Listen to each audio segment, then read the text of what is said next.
اللہ نے کسی کو بھی اسباب سے ہٹ کے کسی بھی قسم کا کوئی بھی اختیار بولو بھائی نہیں دیا. اسی شرک کی نفی کے لیے قرآن آیا ہے اور انبیاء آئے ہیں. تو نوح علیہ السلام کی قوم نے بزرگوں کے مرنے کے بعد ان کی مورتیاں بنا لی. بولا کہ چونکہ اللہ ان بزرگوں سے خوش تھا تو ان کی مورتیوں کے سامنے جھکو گے, ان سے مرادیں مانگو گے تو یہ اللہ کی عطا سے ہمیں دیں گے, خود نہیں دیں گے, اللہ کی عطا سے. اللہ نے ان کو اختیار دیا تو یہ ہمیں کیا دیں گے, اس اختیار سے ہمیں دیں گے. اب اس پر ایک اشکال ہوتا ہے, کہ ہم تو دیکھتے ہیں کہ بزرگوں اور پیغمبروں کے ہاتھ پہ بہت سی ایسی چیزیں صادر ہوئی ہیں جس کی کوئی سائنٹیفک لاجک نہیں ہے. کلمہ پڑھا رہا ہوں آپ لوگوں کو, میں لا الہ الا اللہ کا مطلب بیان کر رہا ہوں.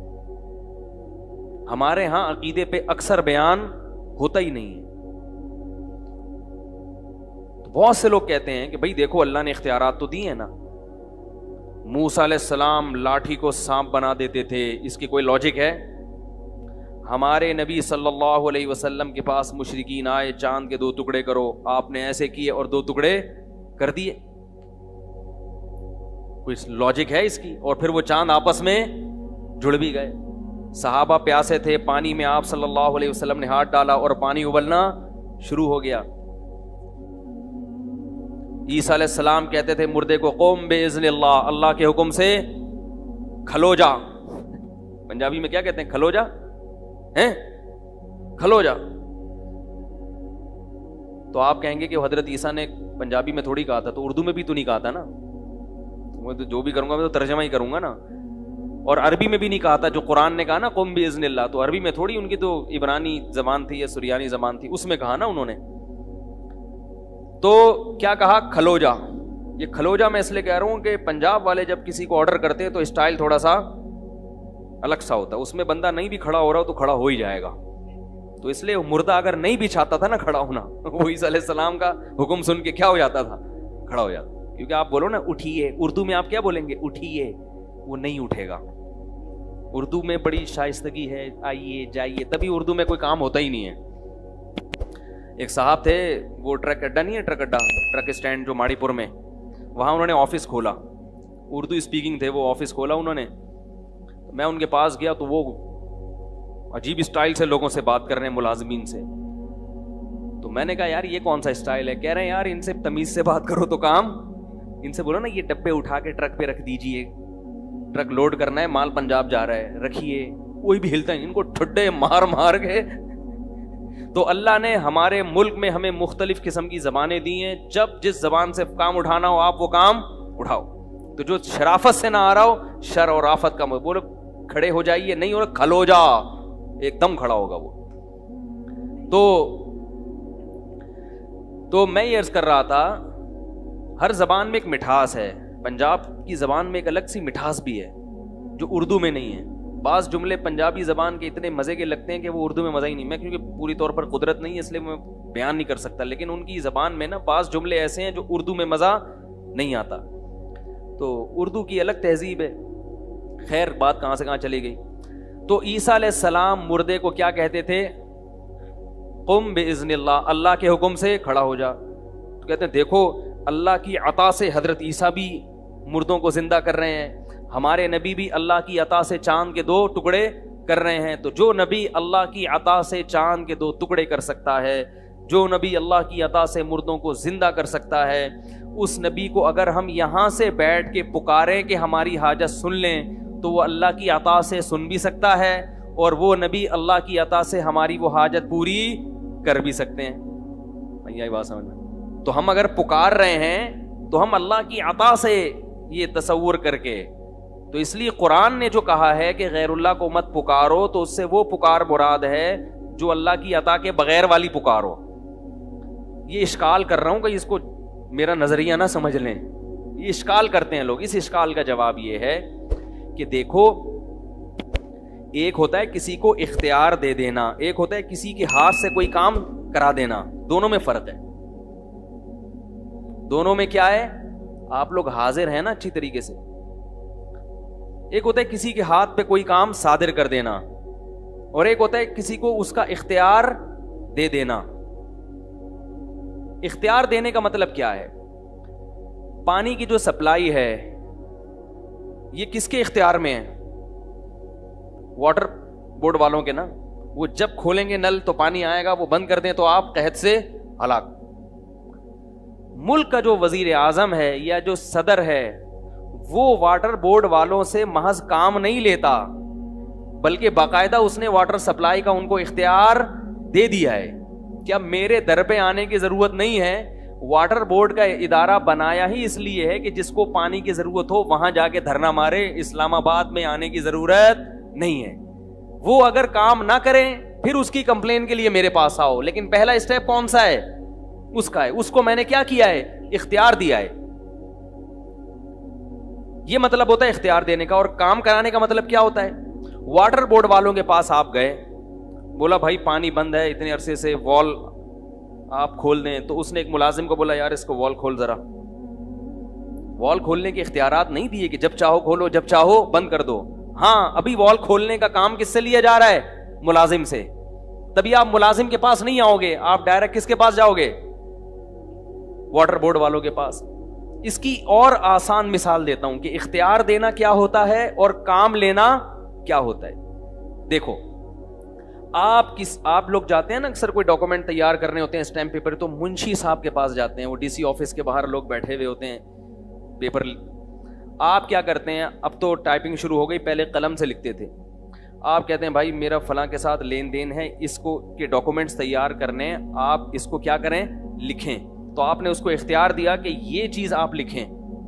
وہ لکھتا خود نہیں ہے, قلم سے مدد لیتا ہے, وہ قلم کے ذریعے لکھتا ہے. تو اختیار کس کے پاس ہے لکھنے کا؟ رائٹر کے پاس, کاتب کے پاس. کام کس سے لے رہا ہے وہ؟ قلم سے. قلم کو اختیار نہیں دیا. اگر قلم کو اختیار دیا ہوتا تو آپ قلم کے پاس جا کے کہتے کہ لکھو, اور قلم خود اٹھ کے گھومنا شروع کر دیتا. قلم کاتب کے ہاتھ میں ایسا ہوتا ہے کہ اس کی اپنی کوئی حیثیت نہیں ہوتی. کاتب جدھر کو گھمائے گا قلم وہاں گھومے گا. اور اختیار کس کے پاس ہے؟ طاقت کس کے پاس ہے؟ کاتب کے پاس. تو یاد رکھو پیغمبروں کے جتنے معجزے ہیں اس میں کسی بھی کام کا پیغمبر کو اختیار نہیں دیا جاتا. پیغمبر کی انگلی سے, پیغمبر کے ہاتھ سے کام لیا جاتا ہے. کام کرنے والا کون ہوتا ہے؟ اللہ. اور 100% اختیار کس کے پاس ہوتا ہے؟ اللہ کے پاس ہوتا ہے. جب مشرکین ہمارے نبی کے پاس آئے کہ چاند کے 2 ٹکڑے کریں, تو اللہ نے ہمارے نبی کو وحی کی کہ آپ اشارہ کریں ٹکڑے میں کر دوں گا. یہی وجہ ہے کہ جب بھی مشرکین آ کے مطالبہ کرتے تھے معجزے کا, تو نبی ہر دفعہ ان کا مطالبہ پورا نہیں کرتے تھے, بلکہ کہتے تھے کہ میں یہ کام نہیں کر سکتا. جب اللہ نے کر دیا تو کر دیا, جب نہیں کیا تو آپ نے کیا فرمایا؟ نہیں. آپ سورہ بنی اسرائیل اٹھا کے دیکھیں, لن نؤمن لکا, ہم تجھ پر ایمان اس وقت تک نہیں لائیں گے. مشرکین کہتے اے نبی اس وقت تک ایمان نہیں لائیں گے حتی تفجر لنا من الارض ينبوعا, آپ اشارہ کریں اور زمین سے چشمہ جاری ہو جائے. او تکون لک جنت من نخیل وعنب, اشارہ کریں ایک باغ کھجور کا اور ایک انگور کا پیدا کریں. یہ مطالبہ کون کر رہا ہے؟ بولو بھائی مشرکین. اور کس سے؟ نبی سے. اور اس کا تذکرہ کہاں ہے؟ قرآن میں. یہ سارے مطالبے ہو رہے ہیں نا کہ یہ کریں آپ. اور یکون لک بیت من زخرف, ایک گھر ہونا چاہیے سونے کا, اشارہ کریں ادھر سونے کا گھر بن جائے. او ترقا فی السماء, ابھی ہمارے سامنے آسمان پہ جائیں. ہم کہتے ہیں نبی آسمان پہ گئے ہیں, یہ معجزہ تھا, لے جانے والا کون ہے؟ اللہ. اسباب کی دنیا میں اپنے اختیار سے انسان اتنی اوپر نہیں جا سکتا. ممکن مر جائے گا نا انسان, ہے آکسیجن بھی نہیں ہے, اور اتنی یہ اللہ کی قدرت تھی کہ اپنے حبیب کو 7ویں آسمان پہ لے گیا. تبھی اس میں کوئی اعتراض بھی نہیں ہے, اشکال بھی نہیں, بھئی اللہ سب کچھ کر سکتا ہے. تو او ترقا فی السماء, آسمان پہ جائیں. لن نؤمن لرقیک حتی تنزل علینا کتابا نقرأ, اور ہم جانے پر یقین نہیں کریں گے جب تک ہمارے سامنے آسمان سے قرآن لے کر نہ آئیں. ہم اس کو پڑھیں گے پھر پتہ چلے گا کہ یہ واقعی, ہمیں تو نہ جبریل نظر آتے ہیں آسمان سے جو لے کر آ رہے ہیں, یہ تو سب چیزیں آپ دیکھ رہے ہیں. ان تمام چیزوں کا نبی نے جواب کیا دیا قرآن میں. نبی یہ بھی کہہ سکتے تھے کہ بھائی اللہ نے مجھے اختیارات دیے ہوئے ہیں لیکن میں تمہارے بیجا مطالبوں پہ اپنے اختیارات کو استعمال نہیں کروں گا. میں جب چاہوں گا تو معجزہ دکھاؤں گا, جب چاہوں گا معجزہ نہیں دکھاؤں گا. اختیارات تو ہیں اللہ کی عطا سے, میں سب کچھ کر سکتا ہوں لیکن میں کر نہیں رہا. یہ نہیں فرمایا. فرمایا سبحان ربی, قل اے نبی ان سے کہہ دیجیے سبحان ربی, میرا رب ہر عیب سے پاک ہے. عجز والا جو عیب ہے نا, کچھ نہ کر سکنے کا عیب, اس عیب سے کون پاک ہے؟ میرا رب پاک ہے. ہل کنتو الا بشرن, نہیں ہوں میں مگر ایک انسان, رسولہ, اللہ کا بھیجا ہوا پیغمبر. تو انسان تو یہ کام نہیں کر سکتا, انسان کو اسباب سے ہٹ کے اختیارات نہیں ہوتے, انسان کی صلاحیتیں محدود ہوتی ہیں. اتنی کلیئر کٹ بات قرآن میں آنے کے بعد بھی حیرانگی اس پر ہوتی ہے اس امت میں شرک کیسے پھیل گیا. بھائی یہ تو قرآن کے ترجمہ پڑھ لو تو سمجھ میں آ جائے گا. پتہ یہ چلا کہ اللہ نے اپنے نبی کو اس قسم کے اختیارات بولو بھائی نہیں دیے تھے. ہاں جب اللہ وحی کرتے کہ آپ یہ کام کریں, ہم آپ کے ہاتھ پہ یہ معجزہ دکھا دیں گے, تو اللہ تو جس کو چاہے دکھا سکتا ہے. جس کے ہاتھ پہ, وہ بزرگوں کے ہاتھ پہ کرامتیں بھی ظاہر کر سکتا ہے اور انبیاء کے ہاتھ پہ معجزے بھی ظاہر کر سکتا ہے. یہی وجہ ہے کہ حضرت موسیٰ علیہ السلام لاٹھی کو سانپ بنانا نہیں جانتے اور نہ ان کو اللہ نے اختیار دیا. اگر اختیار دیا ہوتا تو ہر دفعہ اللہ سے پوچھتے نہیں کہ اب کیا کرنا ہے. پہلی دفعہ جب اللہ نے حضرت موسیٰ کے ہاتھ میں لاٹھی پکڑائی, بلکہ پہلے سے لاٹھی تھی, اللہ نے پوچھا یہ کیا, فرمایا پھینکو زمین پہ. جب زمین پہ پھینکا وہ سانپ بن کے دوڑنے لگی. اگر خود سانپ بنائی ہوتی تو موسیٰ علیہ السلام اسے دیکھ کے خوفزدہ ہوتے. قرآن کہہ رہا ہے ایسا بھاگے ہیں حضرت موسیٰ, ولم یعقب, پیچھے مڑ کے بولو بھائی نہیں دیکھا. پھر اللہ کہہ رہے خذھا, اے موسیٰ اس سانپ کو پکڑ لے. اگر موسیٰ علیہ السلام کو سانپ کو دوبارہ لاٹھی بنانے کا اختیار ہوتا تو حضرت موسیٰ خود پکڑتے اور کیا بنا دیتے اس کو. کہتے جیسے میں نے لاٹھی کو سانپ بنایا, میں اللہ کی عطا سے اس سانپ کو لاٹھی بھی بنا سکتا ہوں. اللہ نے بتایا کہ یہ جب میں چاہوں گا اسی وقت ہوگا, آپ کے سوچنے سے, آپ کے ارادے سے نہیں ہوگا, کیونکہ اختیار میرے پاس ہے, آپ کے پاس نہیں ہے. واٹر پمپ والوں کے پاس ہم جاتے ہیں نا تو وہ کہتے ہیں اختیار ہمارے پاس ہے, ہم جب چاہیں گے نل کھلوائیں گے, جب چاہیں گے نل نہیں, لہذا ہمارے پاس آؤ, ان کے پاس مت جاؤ. تو اب کیا ہے, موسیٰ علیہ السلام کو اللہ نے کہا یہ لاٹھی کیا بنے گی دوبارہ, خذھا, اے موسیٰ اس کو پکڑ لے, سنعیدھا سیرتھا الاولی, ہم وعدہ کرتے ہیں عن قریب, سا کا مطلب یہ وعدے کے لیے آتا ہے, عن قریب ہم یہ کریں گے, اس کو واپس لاٹھی بنا دیں گے. پھر موسیٰ علیہ السلام نے پکڑا, اچھا اللہ اب اطمینان ہو گیا. اگر حضرت موسیٰ کے پاس اختیارات ہوتے تو جب آگے دریا ہے, ٹھاٹھے مارتی ہوئی موجیں ہیں اور پیچھے کون ہے, فرعون, بنی اسرائیل نے کیا کہا, انا لمدرکون, مر گئے, پکڑے گئے ہیں بھائی, اب تو فرعون آئے گا. اور موسیٰ علیہ السلام کہہ سکتے تھے میرے پاس تو لاٹھی ہے, اللہ نے مجھے اختیار دیا, جب چاہوں گا سمندر کے 2 ٹکڑے کر کے درمیان سے نکل جاؤں گا. حضرت موسیٰ نے فرمایا ان معی ربی, میرے ساتھ رب ہے, کچھ نہ کچھ کرے گا وہ مدد, مجھے نہیں پتا کیا کرے گا لیکن کرے گا ضرور. تو اللہ نے کیا کہا اس لاٹھی کو, اے موسیٰ اضرب بعصاک, اپنی لاٹھی مار کہاں پر, البحر, سمندر پہ. فکان کل فرق کالطود العظیم, دونوں طرف کی موجوں کو پہاڑوں کی شکل میں روک دوں گا میں. تبھی ہر بات سے پہلے حضرت موسیٰ پوچھ رہے کیا کرنا ہے, کیا کرنا ہے. تو مردوں کو زندہ کرنے سے پہلے بھی حضرت عیسیٰ علیہ السلام کو اللہ بتاتے تھے کہ بولو کھڑے ہو جاؤ, مردہ اللہ کے حکم سے کیا ہو جائے گا, کھڑا ہو جائے گا. مردہ زندہ کرنے کے اختیارات آپ کے پاس نہیں ہیں, آپ کے ہاتھ پہ مردے زندہ کروں گا, اختیار اپنے پاس رکھوں گا, آپ کو اختیار نہیں دوں گا. اب بھی کلیئر نہیں ہو رہی بات تو میرے بھائی پھر تو کیسے سمجھائیں یار, کیسے سمجھائیں. میں ان لوگوں سے کہتا ہوں جو غیر اللہ کی پکار کو جائز سمجھتے ہیں, دیکھو میں فرقہ پرست آدمی نہیں ہوں, نہ میں کفر اور شرک کے کسی متعین شخص پہ فتوے لگاتا ہوں, لیکن آپ اپنی آخرت کی فکر کرو. ابراہیم علیہ السلام نے اپنی قوم کو سمجھایا کہ شرک چھوڑ دو, قوم نہیں مانی. ابراہیم علیہ السلام نے کہا انما اتخذتم من دون اللہ اوثانا مودۃ بینکم فی الحیات الدنیا، تمہارے آپس میں ریلیشن اچھے ہیں، اس ریلیشن کی وجہ سے میری بات کا انکار کر رہے ہو، لیکن یہی تعلقات قیامت کے دن تمہارے نقصان کا سبب بنیں گے، ایک دوسرے کے دشمن بن کے ایک دوسرے کے گریبان پکڑو گے۔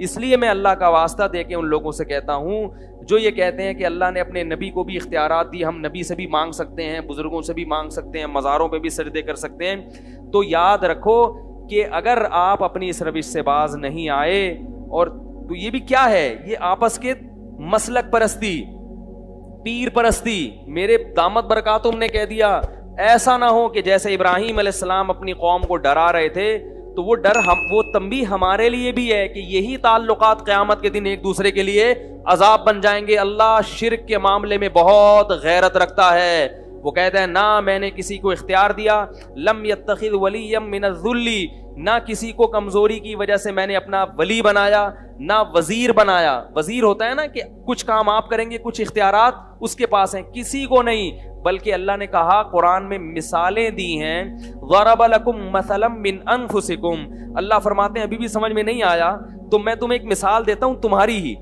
هل لکم مما ملکت ایمانکم من شرکاء فیما رزقناکم، کہ تمہارے جو غلام ہوتے ہیں کیا تم ان غلاموں کو اپنے ساتھ شریک کرتے ہو اپنی پراپرٹی میں؟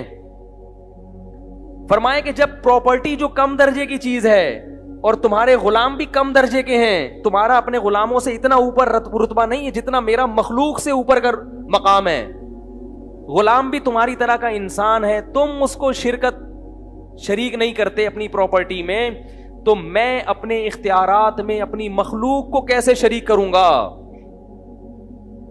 جبکہ مخلوق کا جو مقام ہے، دیکھو ہمارا جو غلام سے رشتہ ہوتا ہے تو غلام بھی انسان، ہم بھی کیا ہیں؟ انسان، تو اتنا کم درجے کا نہیں ہوتا ہم سے، لیکن مخلوق تمام کی تمام اس کا تو اللہ سے کوئی اس لحاظ سے رشتہ، جو یعنی جنس کے لحاظ سے تو کوئی رشتہ بنتا ہی نہیں ہے نا، وہ مخلوق ہے، وہ خالق ہے، اولاد اور باپ کا رشتہ نہیں ہے، بھائی بہن کا رشتہ نہیں ہے۔ فرمایا انتم الفقراء الی اللہ، سب کے سب فقیر و محتاج ہو میرے، کسی کو میں نے کسی بھی اختیار میں شرکت نہیں دی ہے، سب اپنے پاس رکھا ہے۔ تو اس لیے بھائی یہ بہت خطرناک شرک ہے جو آپ کی قبر کو آگ سے بھر دے گا، آپ کی بخشش کی دعا کو حرام کر دے گا آپ کے والدین اولاد کے لیے، اولاد کو اجازت نہیں ہوگی کہ آپ کے لیے بخشش کی دعا مانگیں۔ اب بات سمجھ میں آئی کہ معجزہ الگ چیز ہے، اختیار دینا الگ چیز ہے۔ بالکل اس کی مثال ایسے ہے، بارش اللہ برساتا ہے، برسانے کا کام کس سے لیتا ہے؟ فرشتوں سے، کہتے ہیں بارش برسانے کا فرشتہ یہ فلاں، تو کام اللہ کسی سے بھی لے سکتا ہے، فرشتوں سے بھی، پیغمبروں سے بھی، اولیاء اللہ سے بھی، مگر اختیار کس کے پاس ہے؟ تبھی ہم بارش کی دعا، بارش کے لیے فرشتوں کو نہیں پکارتے، اسی طرح میرے بھائی بارش کے لیے پیغمبروں کو بھی نہیں پکارتے۔ فرشتے نے حضرت مریم کو اولاد عطا کی، قرآن میں آتا ہے، سمجھو اس کو اچھی طرح۔ جبریل آئے حضرت مریم کے پاس، مریم نے پوچھا کون ہو؟ فرمایا فرشتہ ہوں، انسان نہیں ہوں۔ کیوں آئے ہو؟ لِأَهَبَ لَكِ غُلَامًا زَكِيًّا، بیٹا دینے کے لیے آیا ہوں۔ تو کیا اللہ نے جبریل کو اختیار دے دیا کہ اولاد دیں؟ نہیں اختیار دیا۔ اللہ بیٹا دے رہے ہیں، پھونک کس کی استعمال ہو رہی ہے؟ بولو بھائی، جبریل کی۔ یہی وجہ ہے کہ جب بھی اولاد مانگی جاتی ہے کبھی بھی کسی فرشتے سے یا جبریل سے، بولو نا، نہیں مانگی جاتی۔ تو اگر آپ یہ دلائل دیتے ہو کہ اللہ کے نبی نے چاند کے 2 ٹکڑے کیے اور یہ کیا، یہ معجزہ دکھایا تو ہم اللہ کے نبی سے مانگتے ہیں، تو پھر اولاد کس سے مانگنی چاہیے؟ جبریل سے۔ وہ تو قرآن میں آتا ہے کہ انہوں نے حضرت مریم کو بغیر باپ کے اولاد دی، تو جو بغیر شوہر کے اب کسی عورت کو اولاد دے سکتے ہیں تو میاں بیوی کو کیوں نہیں دے سکتے پھر؟ وہ یہاں تو شوہر بھی ہے اور بیوی بھی ہے اور دونوں صحت مند ہیں، پھر جبریل سے کیوں نہیں مانگتے؟ اسی لیے نہیں مانگتے، ہمیں پتا ہے کہ حضرت مریم کے اولاد کا ہو جانا جبریل کی قدرت کی دلیل نہیں ہے، یہ اللہ کی قدرت کی دلیل ہے۔ اور اس سے یہ بھی پتا چلا کہ یہ جو نسبت ہے کہ میں تمہیں اولاد دے رہا ہوں، یہ نسبت حقیقی نہیں ہے، مجازی ہے۔ بعض دفعہ کسی کے ہاتھ پہ جب کوئی کام ہوتا ہے تو نسبت اس شخص کی طرف کر دی جاتی ہے، کیونکہ بعض لوگ یہ بھی دلیل دیتے ہیں کہ دیکھو نبی نے کہا کہ میں یہ کرتا ہوں، میں یہ کرتا ہوں.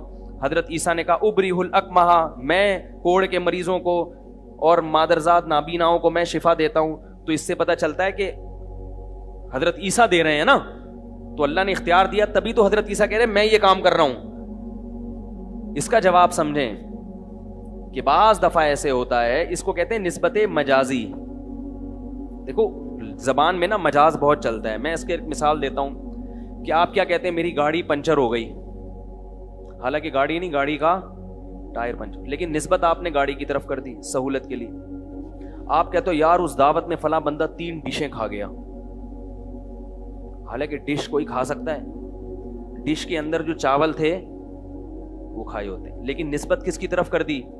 تو لغت میں، زبان میں، انگریزی ہو، اردو ہو، عربی ہو، سب میں یہ چلتا ہے کہ کرنی کسی اور کی طرف نسبت چاہیے تھی. اس کو مجاز کہتے ہیں. آپ کسی کو شیر کہتے ہیں تو مجازن نہیں ہے، حقیقت نہیں ہے، مجاز لے کے لگ رہا ہے دیکھنے میں شیر. حرکتیں کیسی ہیں؟ شیر جیسی.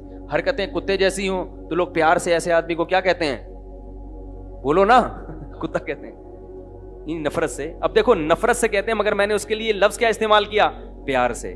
یہ بھی مجاز ہے کہ آپ بالکل اس کے اپوزٹ لفظ استعمال کرتے ہیں اس کو کلام میں چاشنی پیدا کرنے کے لیے، ورنہ کسی کو پیار سے کتا نہیں کہا جاتا.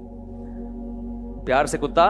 دیکھو 2 آدمی بہت لڑ رہے ہو نا اور ہمیشہ ایک دوسرے کے خلاف نفرت ہو، تو مجازن کہہ دیے جاتے ہیں یار ان دونوں کی تو محبت ہی کبھی ختم نہیں ہوتی، پتہ نہیں کچھ کیوں اتنی محبت کر رہے ہیں، مقصد کیا ہوتا ہے، نفرت کیوں کر رہے ہیں. تو مجاز میں اپوزٹ چیزیں چلتی ہیں. دیکھو قرآن میں آتا ہے، قرآن میں اللہ تعالیٰ کا ارشاد ہے کہ حلال و حرام کرنے کا اختیار صرف کس کے پاس ہے؟ اللہ کا. نبی نے ایک مرتبہ قسم کھا کے شہد کو اپنے اوپر حرام کر لیا کہ میں شہد نہیں کھاؤں گا. قرآن نے کہا لما تحرم ما احل اللہ لک، اللہ نے جس چیز کو حلال کر دیا آپ اسے حرام کیوں کر رہے ہو؟ کیا مطلب؟ یہ آپشن، یہ اختیار کس کے پاس ہے؟ آپشن تو نہیں کہیں گے اس کو، آپشن تو دو چیزوں کا ہے. یہ کس کے، یہ طاقت کس کے پاس ہے؟ نبی اللہ کے حلال کو بیان کرتے ہیں، خود سے نبی حلال نہیں کرتے، نہ کسی چیز کو حرام کر سکتے ہیں نہ حلال. یہ تب اللہ کے پاس ہے. تبھی اللہ کے نبی نے اپنے اوپر ایک چیز کو حرام کیا. اللہ نے کہا آپ نے کیسے حرام کر لیا، لہذا اس قسم کو توڑیں، کفارہ ادا کریں. لیکن ایک جگہ قرآن میں آتا ہے عیسیٰ علیہ السلام نے کہا وَلِأُحِلَّ لَكُمْ بَعْضَ الَّذِي حُرِّمَ عَلَيْكُمْ. عیسیٰ علیہ السلام بنی اسرائیل کے پاس آئے اور کہا میں اس لیے آیا ہوں کہ چند چیزیں جو تم پر حرام کر دی گئی تھیں اللہ ہی کی طرف سے، میں ان کو حلال کرنے آیا ہوں. ایک طرف قرآن کہہ رہا ہے کہ آپ کوئی حلال و حرام نہیں کر سکتا، ایک طرف عیسیٰ ابن مریم کہہ رہے ہیں کہ میں کیا کرنے آیا ہوں؟ حلال. تو اصل میں یہ بھی نسبت کیا ہے؟ مجازی. کیونکہ کریں گے اللہ ہی حلال، اس حلت کو بیان حضرت عیسیٰ کریں گے، اس لیے حضرت عیسیٰ نے مجازن اپنی طرف اس کی نسبت کر دی. تو مجازن نسبت اس طرح قرآن میں بھی ہوئی ہے. جیسے وہ سلیمان علیہ السلام کا تخت اٹھا کے لائے ایک بزرگ، سلیمان علیہ السلام نے کہا کہ ایکم یاتینی بعرشھا قبل ان یاتونی مسلمین، کون ہے ملکہ سبا کا تخت اٹھا کے لائے گا؟ جن کا میں لاؤں گا، مجلس برخاست ہونے سے پہلے میں حاضر کروں گا. قرآن کہہ رہا ہے جو ایک تھے جن کے پاس کتاب یعنی زبور کا علم تھا، انہوں نے کہا میں پلک جھپکنے سے پہلے لاؤں گا، اور کہا اور تخت حاضر. تو یہ کام کسی انسان کے بس میں نہیں ہے. یہ اختیارات اگر اللہ نے ان بزرگ کو دیے تھے تو پہلے اللہ سلیمان علیہ السلام کو دیتا نا یہ اختیارات جو نبی تھے. تبھی تو کہنے کون لائے گا بھائی. پتہ یہ چلا کہ لایا کون ہے؟ اللہ ہے. اللہ نے ان بزرگ کے ہاتھ پہ کرامت ظاہر کر دی، لیکن بزرگ نے نسبت اپنی طرف کر دی کیونکہ ان کو الہام ہوا کہ اللہ آپ کے ہاتھ پہ یہ کام دکھا دے گا. تو انہوں نے کہا میں لے کر آؤں گا، حالانکہ وہ نہیں لا رہے ہیں. جو یوں کر سکتا ہو وہ تو دنیا کا نظام ہی اس کے ہاتھ میں آ جائے گا بھائی. تبھی میں کہتا ہوں نا یہ روحانی علاج والے کہتے ہیں نا سنگ دل محبوب آپ کے قدموں میں، اس کو بولو پٹھان ہوٹل سے پیسوں کے بغیر 2 پراٹھے اٹھا کے لا. تو کہاں سے لائے گا قدموں میں؟ 2 پراٹھے تو دور کی بات، 1 پراٹھا، کیونکہ 2 سے پیٹ صحیح طرح بھرتا ہے، اس لیے میں 2 کی مثال دیتا ہوں. اٹھا کے لیا تو 1 پراٹھا نہیں لا سکتے بھائی. یہ میری اور آپ جیسے، میں تو نہیں الحمدللہ، یہ آپ جیسے کچھ معذرت کے ساتھ جو بیان نہیں سن رہے، کچھ بیوقوف لوگ ہیں جن کی وجہ سے ان کی دکانیں چل رہی ہیں. ورنہ یہ تو بغیر پیسوں کے پراٹھا نہیں اٹھا سکتے، پیسوں کے ساتھ بھی لائن میں لگنا پڑتا ہے پراٹھا اٹھانے کے لیے. چلو پیسے دے کے یوں اٹھا لیں یہ بھی نہیں ہو سکتا, تو جو پراٹھا نہیں اٹھا سکتا وہ آپ کی محبوبہ کو آپ کے قدموں میں کہاں سے ڈال سکتا ہے. تو انبیاء کرام کا معجزہ سمجھ میں آ گیا کہ جو معجزات انبیاء کے پاس ہوتے ہیں وہ اللہ نے ان کو اختیارات نہیں دیے ہوتے. اللہ جب چاہتا ہے اپنی مرضی سے اپنے کسی حبیب کے ہاتھ پر, اپنے پیغمبر کے ہاتھ پہ کوئی چیز ظاہر کر دیتے ہیں تاکہ لوگوں کو اس کی نبوت پہ یقین آ جائے. اور بزرگ کے ہاتھ پہ اللہ بعض دفعہ کرامت ظاہر کر دیتے ہیں تاکہ لوگوں کو اطمینان ہو جائے کہ یہ اللہ کا محبوب ہے, بشرطے کہ محبوب ہونے کے دوسری چیزیں پائی جائیں, گناہوں سے بچتا ہو, بدعات سے بچتا ہو. اگر اس کے باوجود آپ یہ سمجھتے ہیں کہ نہیں ما فوق الاسباب اللہ نے اختیار دیے ہوئے ہیں, تو پھر میرے بھائی یہ شرک ہے. اور قرآن میں جگہ جگہ اس کی نفی ہے کہ میں نے کسی کو بھی اختیارات نہیں دی. اب میں آخری سوال کر کے اپنی بات کو ختم کرتا ہوں. یہ سوال میں پہلے بھی کئی دفعہ دہرا چکا ہوں کہ بھائی جو یہ مانتے ہیں کہ نہیں اللہ نے اپنے پیغمبروں کو اختیار دیے ہوئے ہیں اور وہ جب چاہیں اللہ کی عطا سے حاجت پوری کرتے ہیں, تو پھر میں ایک سوال اکثر دہراتا ہوں کہ اللہ نے کیا تمام اختیارات دے دیے ہیں یا بعض اختیارات دیے ہیں؟ اگر اللہ نے تمام چیزوں کے اختیارات دے دیے ہیں تو پھر ہم کب اللہ کو مانگیں, اللہ سے مانگیں, اور کب اللہ کے نبی سے مانگیں؟ جب سارے ہی دے دیے. بھائی وزیر اعظم اگر مکمل اختیار دے دیتا ہے کسی کو بھی تو پھر وہ وزیر اعظم کے پاس جانے کی ضرورت کیا ہے؟ صحیح ہے نا. پھر تو جب اس کو دے تو وہ بھی دوسرا گویا وزیر اعظم ہی بن گیا وہ تو اگر سب اختیارات دیے ہیں تو پھر ہم کون سی چیز میں اللہ کو پکاریں اور کون سی چیز میں نبی کو؟ یا ساری زندگی اگر نبی ہی کو پکارتے رہیں اللہ کو نہ پکاریں تو کہ یہ کوئی برا کام ہوگا یا اچھا کام ہوگا؟ اس کا جواب دیں. دوسری بات یہ کہ اگر سارے اختیارات نہیں دیے, کچھ چیزوں کے دیے ہیں, تو وہ کچھ چیزیں معلوم ہیں یا مجہول ہیں؟ یعنی وہ کچھ چیزیں ایسی ہیں جو ہمیں پتہ ہے کہ کون کون سی چیزیں ہیں یا ہمیں پتہ نہیں ہے. تو اگر پتہ نہیں ہے تو جب پتہ ہی نہیں تو اختیار دینے کا فائدہ کیا؟ آپ کو جب پتہ ہی نہ ہو کہ وزیر اعظم نے کون کون سے ڈپارٹمنٹ کس کے حوالے کیا ہے تو حوالے کرنے کا فائدہ ہوگا؟ کیا ہو گیا بھائی؟ جب پتہ ہی نہیں کہ کون سی چیز دی ہے, نبی کو کون سی چیزوں کو اختیار دیا ہے, تو جب پتہ ہی نہیں ہے تو ہم مانگیں گے کیسے؟ اور اگر پتہ ہے کہ نہیں ان چیزوں کا اختیار دیا ہے تو ان چیزوں کی لسٹ یوٹیوب پہ شائع ہونی چاہیے, اخبار میں آنی چاہیے, کتابوں میں چھپنی چاہیے کہ بھائی اللہ نے تمام چیزوں کے اختیارات نہیں دیے بلکہ بعض چیزوں کے دیے, وہ بعض یہ ہیں, اولاد کا ہے بارش کا نہیں ہے, رزق کا ہے مگر فلاں چیز کا نہیں ہے. اس طرح سے آپ ایک لسٹ شائع کریں. تو میں نے یہ اعلان پہلے بھی گھمایا تھا لیکن لوگ پتہ نہیں بری بری گالیاں دینا شروع کر دیتے ہیں الٹی سیدھی. یوٹیوب پہ اپنے خلاف کمنٹس پڑھو نا, آدمی حیران ہوتا ہے یار, ہم ادھر لوگ جھک جھک کے مصافحہ کر رہے ہیں اور ادھر ماشاءاللہ ایک عجیب حساب بنا ہوا ہے. تو اس لیے اپنے ایمان کی حفاظت کرو, ان باتوں کو سنجیدگی سے لو. صرف اور صرف تمام اختیارات کس کے پاس ہیں؟ اللہ کا. ہاں میں بزرگوں پہ شرک کے فتوے نہیں لگاتا. اگر کسی بزرگ نے کہا کہ اللہ نے فلاں نے کشتی پار لگا دی, فلاں نے یہ کر دی, تو تعویل کر لینی چاہیے. بھائی انہوں نے بھی مجازن نسبت کر دی ہوگی. جیسے میں یہ کہہ دوں کہ حضرت عیسیٰ نے مردے کو زندہ کر دیا, تو یہ حضرت عیسیٰ کی طرف جو میں نے نسبت کی ہے یہ نسبت کیا ہے؟ مجازن. صحیح ہے نا. جیسے لوگ کہتے ہیں نا مفتیوں نے فلاں چیز کو حلال کر دیا ہے, لوگ فتویٰ دیتے ہیں نا, ابے مفتی نے فتویٰ دیا اس کی بیوی کو طلاق ہوئی تھی انہوں نے اس کو حلال کر دیا. تو ایسے آدمی پہ بھی شرک کا فتویٰ لگنا چاہیے, لیکن ہم نہیں لگاتے. اس لیے کہ ہم یہ کہتے ہیں کہ حلال تو یعنی اس کی تحقیق یہ ہے کہ یہ اس کے لیے کیا ہے؟ حلال ہے. تو مفتی کی رائے یہ ہوتی ہے کہ اللہ کی نظر میں حلال ہے, مگر مفتی اس کو بیان کر رہا ہے تو لوگ نسبت کر دیتے ہیں مفتی صاحب کی طرف, انہوں نے حلال کر کے دی ہے. یہ سمجھ رہے ہو؟ تو